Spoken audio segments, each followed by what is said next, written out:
Two beautiful pigeons decided to leave the pond they had lived beside for a long time due to a shortage of water. Their friend, the turtle, became very sad and asked them to take her with them. The pigeons replied that she couldn't fly. The turtle cried and pleaded with them to find a way to carry her with them. After much thought, the pigeons decided to take her along. They brought a strong stick and held each end, asking the turtle to bite onto the stick so they could fly her. They warned her not to open her mouth no matter what, as that would cause her to fall. The turtle agreed and promised to do as they said.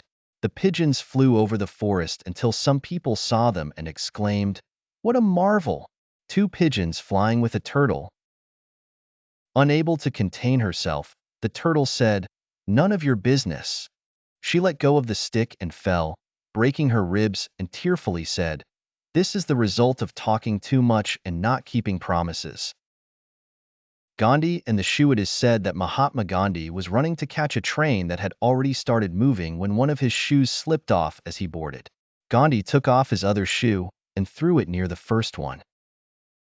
His friends were puzzled and asked, "Why did you throw your other shoe?" Gandhi replied, "I wanted the poor person who finds the shoe to find both and be able to use them. He wouldn't benefit from just one shoe, and neither would I."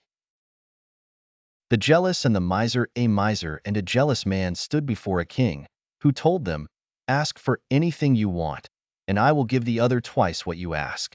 Neither wanted the other to get more, so they argued for a long time. The king warned, "If you don't do as I say, I'll cut off both your heads." The jealous man then said, "My lord, pluck out one of my eyes." The king's slippers. A king once ruled over a vast kingdom and decided to go on a long journey.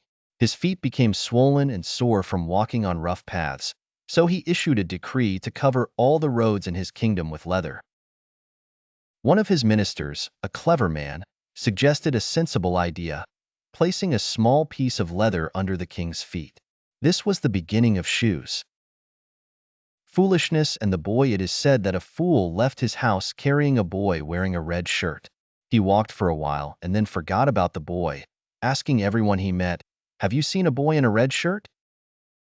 One person responded, "Perhaps it's the boy you're carrying on your shoulders." He looked up at the boy and angrily said, "Didn't I tell you not to leave my side?"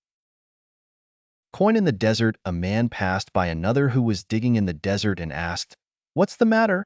Why are you digging here?" The man replied, "I buried some money here and can't remember where."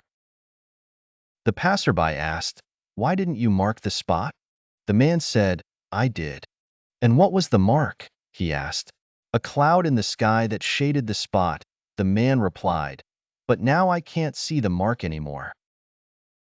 Advertising. In the blind. A blind man was sitting on a street curb with a hat in front of him and a sign next to him that read, "I am blind. Please help me." An advertiser passed by and saw that the hat contained only a little money. He put some coins in the hat, then took the sign and wrote something on it before leaving. The blind man later noticed that his hat was full of money and realized it was because of the advertiser. He asked a passerby what the sign now read. It said, "It's springtime, and I can't see its beauty."